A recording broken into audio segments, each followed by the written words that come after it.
cannot sleep inside and go to the back of the table.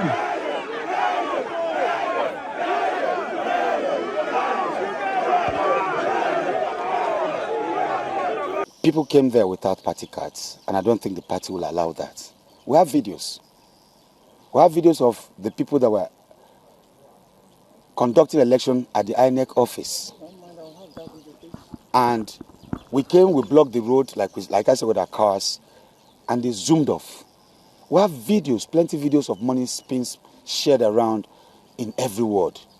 Plenty of us we didn't know where to take our voters to. So those that knew, maybe because the House of Rep member, serving House of Rep member has his way, intel of knowing where it is, he was able to take his followers there. And I've seen how Nigerians are disenfranchised. So if that was not done, from the evidence we are gathering and everything, if we review that and we know that we find out that the proper thing was not done, then it's something that would definitely require redress. And if the party cannot sort out this internally, then there's always an option for the aspirants. Something historic happened yesterday, May 29, 2026. All across Nigeria, from Adamawa to Rivers, from Anambra to Delta, from the streets of Abuja to the remotest local government areas, the Nigerian Democratic Congress held its nationwide primary elections and affirmation. And when the results came in, the landscape of Nigerian politics has shifted again. Today, we walk you through every major development from that extraordinary day. Let's start where the morning began, in Abuja, with the biggest confirmation of all. NDC National Chairman Moses Cleopas confirmed that the presidential primary will proceed by affirmation, making peterobi the first item on the day's agenda. Obi was the only aspirant to possess the presidential nomination form, and after being screened and cleared by the party delegates gathered nationwide to affirm him. In Rivers State alone, 1,380 delegates queued up to cast their vote for the party's sole presidential candidate. Peterobi is now officially the NDC flag bearer for the presidency.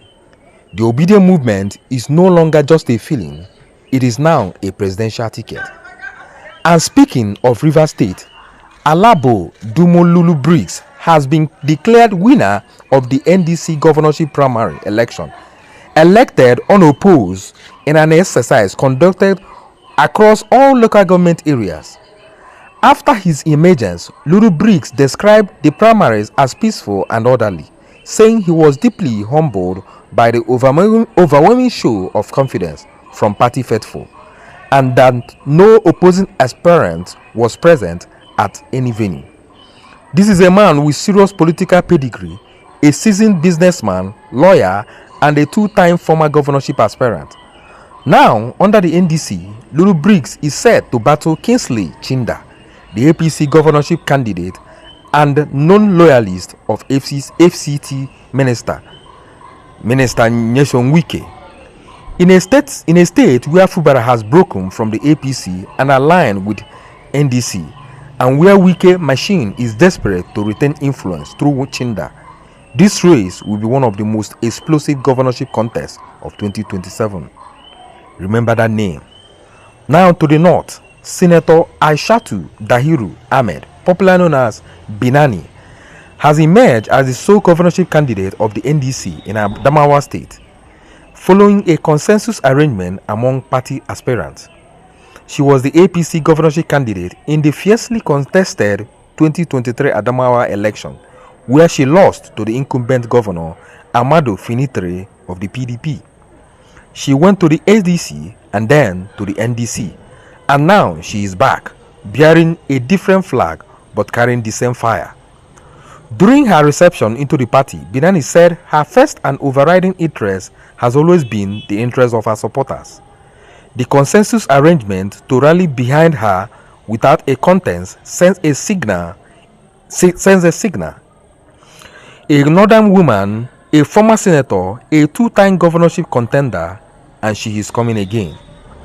Back in the southeast, Senator Victor Umeh has emerged as the NDC senatorial candidate for the Anambra Central, while Tony Muye and Chief Ebuka Omen Ononkwo emerged for Anambra North, Anambra South respectively, following primary elections conducted across the state under the option A4 system.